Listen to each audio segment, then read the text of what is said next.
Hello, my name is Ophelia, and today my group and I would be presenting on the evolution of early childhood education. My colleague Leah would be sharing with you the history of early childhood education in Jamaica.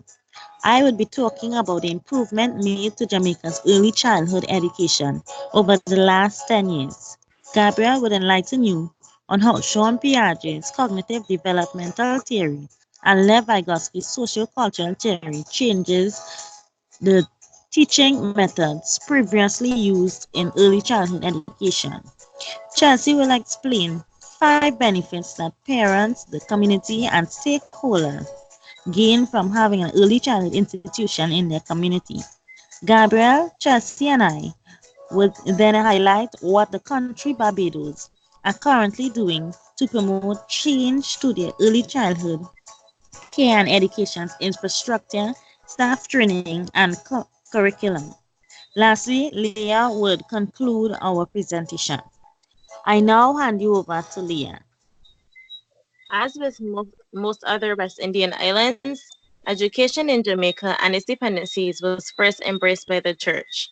During the post war period, industrialization provided several employment opportunities, which caused an increase in demand for childcare outside of the home, as those persons in extended families who were providing childcare for other working family members were also now going out into the workforce. In the mid 1930s, a parish rector by the name of Henry Ward established Jamaica's first public nursery for those children whose parents had left them unattended, as he saw it as a grave danger for them to be left alone for several hours. This nursery was staffed with untrained and pre-trained women of the church who later ventured off into providing home care and later schooling for children in their communities. And these home schools are now referred to as basic schools as they provide children with the basic skills they need to learn. In 1960, the Bernard Van Leer Foundation joined together with Jamaican officials to sponsor a project under the guidance of DRB Grant, labeled as the father of the early childhood movement in Jamaica, aimed at improving the quality of the sector through emphasis on best practice, improved facilities, and teacher training. Years later, this initiative has resulted in the development of the first early childhood teacher education program in Jamaica, and basic schools continue to flourish as there are now 2,600 early childhood institutions across Jamaica, a number that increases on a daily basis. I now hand you back over to Akelia. Over the last 10 years, Jamaica has been making improvements to the early childhood education system. In 2009, the Roving Caregiver Program was developed. The Roving Caregiver Program is a home visitation program that addresses the early childhood needs of children between the age of 0 to 3 in vulnerable families. It uses culturally and developmentally appropriate stimulative activities with the intention to improve parenting skills and changing child rearing beliefs. In 2016 to 2017, the government reactivated the program for mother and child. They also partnered with the Ministries of Health, Labor, and Social Security and budgeted $30 million for early childhood education. In the year 2018, certified early childhood institutions increased to 113 compared to 17 years ago.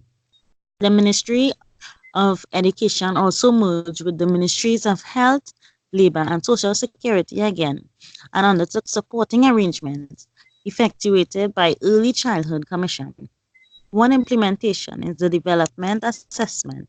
As a result of the development assessment, teachers gain understanding of the capabilities of their students, which enables them to provide appropriate learning environment that promotes children's development.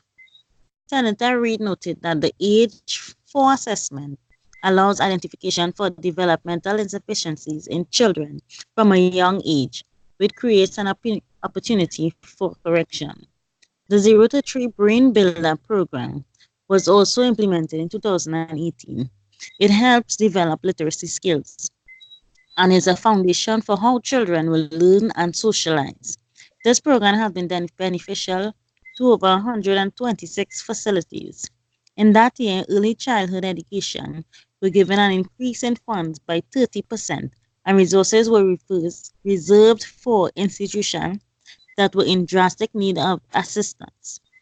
This year, the Senator, the Honorable Roel Reid, stated that government will be transitioning at least 50% of private institutions to public institutions.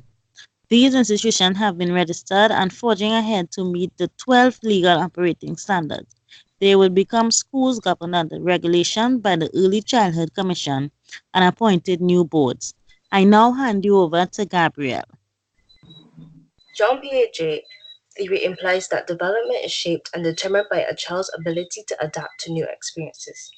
The development of every child is similar, where learning proceeds once they are ready, through active self-discovery and awareness.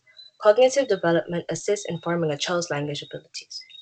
Lev Vygotski's theory implies that social interaction and experience are driven by cognitive development.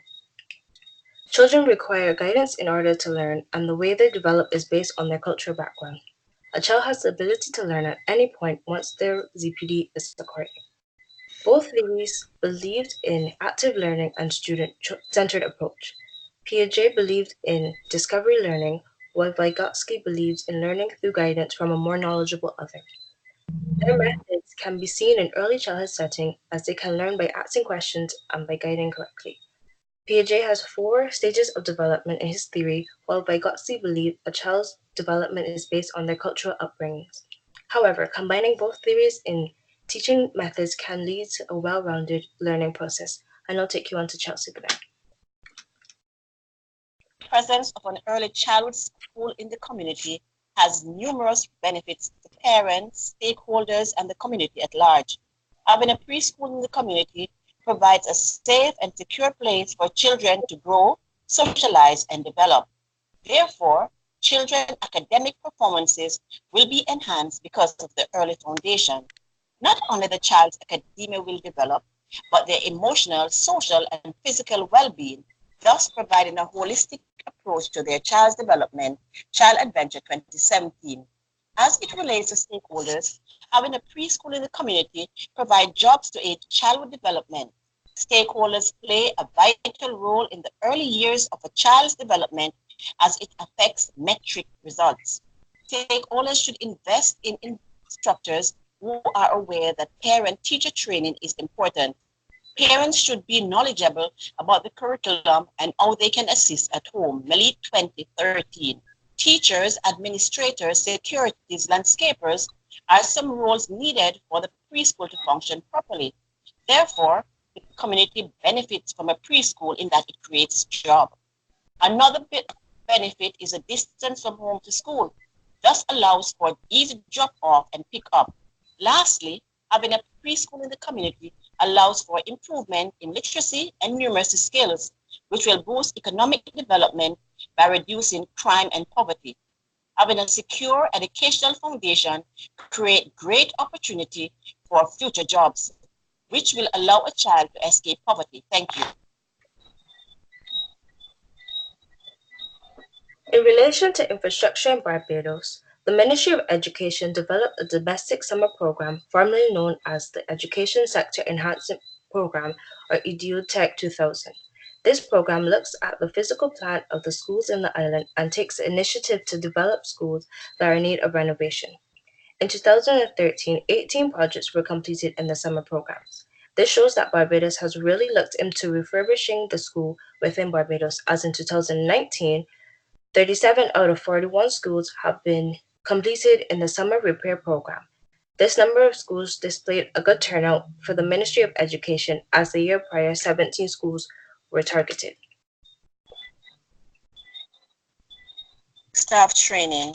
The University of the West Indies Cape Hill campus offers bachelor's in early childhood education. Also, Herdinson Teachers College provides educational courses for both teachers and the public in early childhood development. Caribbean Development Bank 2018. Barbados is continuously making changes and broadening the early childhood curriculum materials and implementing an assistance for teachers by implementing parents. The Curriculum Development Council also established curriculum improvements considering the performances of students, structure of the curriculum, and creating realistic attainment targets. I now hand you over to Leah. The early years of a child's life are the most impressionable years in that the social, emotional, and cognitive skills are developed. It is the duty of the country's Ministry of Education and their educators to continuously review and update their standards of learning and ensure that learning environments are welcoming and conducive to growth and development. Thank you.